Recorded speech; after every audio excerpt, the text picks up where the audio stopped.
Hello, my dear students. Welcome back to another learning lessons in our Physio-Pulse channels. Today, our lectures specifically the acidification of urine and role of kidney in acid-base regulations. So, this topic is very much important in your exam purposes. So, we will discuss here in a simple, conceptual, and exam-oriented manner, and specifically designed for every students like those who are interested in to learn about the acidification of urine and as well as the role of kidney in acid-base regulations. So first of all, the introductory parts introduction is that the kidney plays an important role in the maintenance of acid-base balance by excreting of hydrogen ion and retaining bicarbonate ions. So how they excrete the hydrogen ion and how they retain the bicarbonate ion, that we will discuss here.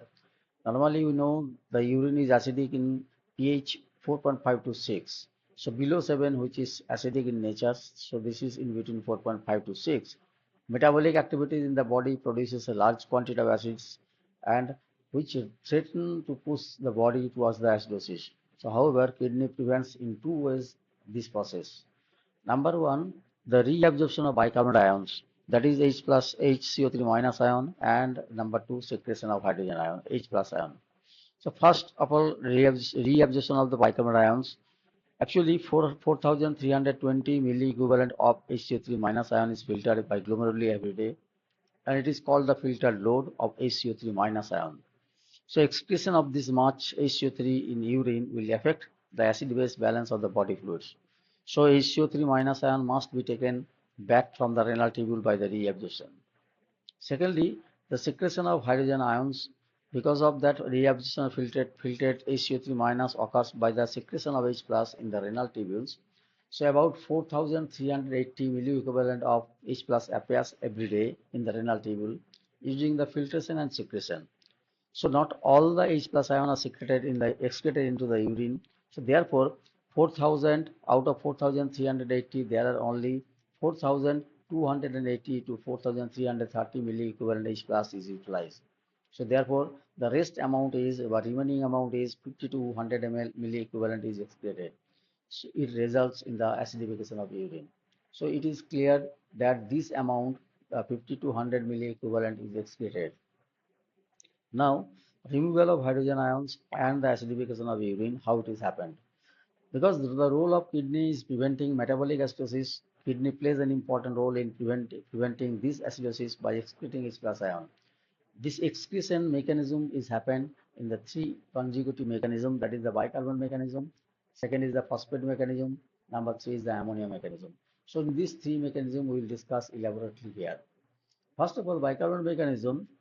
When all the filtered HCO3 in the renal tubule are reabsorbed, then about 80% of it is reabsorbed in the PCT, proximal tubule, then remaining 15% loop of Henle and 5% DCT or distal converted tubule, even also collecting duct. So therefore, the reabsorption of HCO3 minus ion, which utilizes H plus ion secreted into the renal tubules. The H plus secreted into the renal tubule combines with the HCO3 minus and to form the H2CO3, that is by carbonic acid, and this carbonic acid now dissociate into the carbon dioxide, even also plus H2O in presence of the carbonic anhydrase enzyme. And carbon dioxide and water enter into the tubular cells, and now in the tubular cell carbon dioxide combined with the water to form the carbonic acids.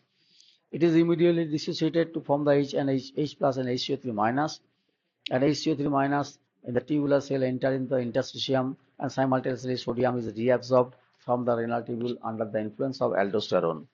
So whenever HCO3 minus ion comes into the sodium, it is combined to form the sodium bicarbonate in HCO3. Now the H plus is secreted into the renal tubule or tubular lumen from the cell in exchanger exchange in the sodium plus ion. Therefore, every hydrogen ion secreted into the lumen of the tubule, one bicarbonate ion is reabsorbed from the tubule, and in this way, kidney conserve the HCO3 minus ion, and the reabsorption of filtered HCO3 is an important factor for maintaining the pH of the body fluids. The role of kidney in preventing the metabolic acidosis in this figure, it is clearly elaborated here. If you see in tubular cell, when carbon dioxide combined with H2O to form the H2CO3, and this is dissociated to form the H plus H2O3 minus ion. Now this H plus it is exchanged with the sodium ion. Sodium ion it comes from the NaHCO3 from the lumen. So therefore NaHCO3 it dissociated from the Na plus and HCO3 minus ion. Now if you see this HCO3 minus ion it combined with the H plus then to form the H2CO3 and once again it produces CO2 and H2O. So in this way, sodium is enter from lumen to the tubular cell, and now this sodium ion goes to the interstitial fluid, and where it combines with the HCO3, which come from the tubular cells. Therefore, it will combine to form the NaHCO3. So in this way, it can maintain the metabolic acidosis. Now, second, it can preventing the metabolic acidosis. Secondly, phosphate mechanism here the tubular cell carbon dioxide combined with the water to form the carbonic acid like this, like previous slide we have seen, and it immediately dissociates to form the H plus H2 minus ion. Then H2 minus ion from the tubular cell enter the interstitium. Simultaneously, Na plus is reabsorbed from the renal tubule and under the influence of aldosterone, and Na plus and enter the sodium enter the interstitium which combine with the H2 minus ion. Then H plus is secreted into the tubular lumen from the cells mixing that from with sodium ions. Now H plus ion which is secreted into the renal tubules reacts with the phosphate vapor.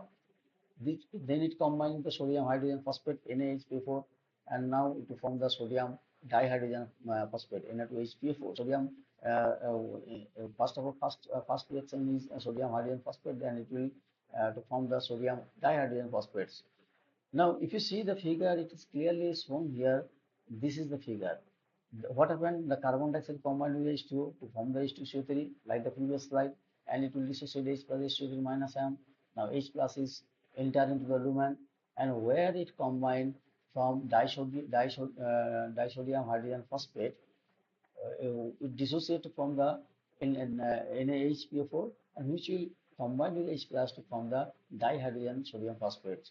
So in this way, it is excreted here, and now HCO3 minus ion combined with Na plus and to form the NaHCO3. So the mechanism are the same, but the tubular lumen substance are the different. That is the Na2HPO4, and this is the separate nucleus of the bicarbonate ions.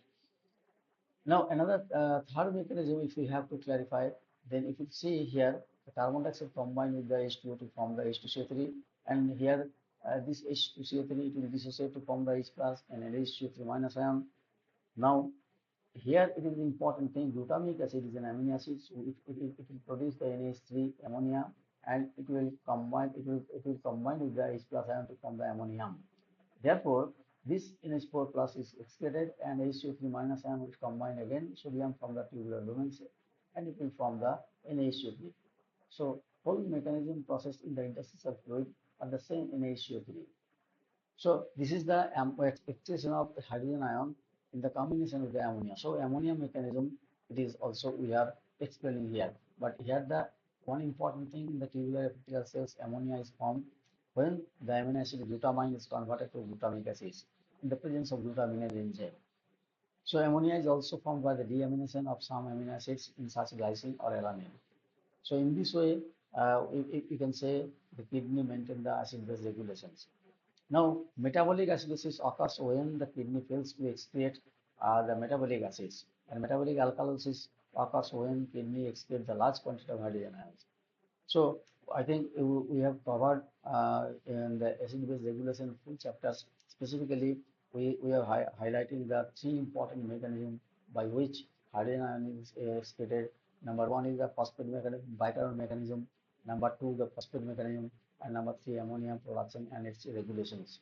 And importantly, we have also discussed elaborately the reabsorption of bicarbonate ions, how it is happened, and the secretion of hydrogen ion, how it is happened. So in this way, and also we have covered our lecture to metabolic acidosis and even also metabolic alkalosis process. So thank you for watching this lectures. I hope this session has helped you understand the topic clearly. And if you found this lecture or video useful, please like, share, and subscribe to our Physio-Pulse channels. Do not forget to press the notification bell so you never miss our upcoming lectures, specifically physiology, biochemistry, and biology. If you have any suggestion, any questions, please write some comments in the comment sections. And once again, thank you. and we'll see you in the next lecture. Until then, keep learning and stay curious. So thank you.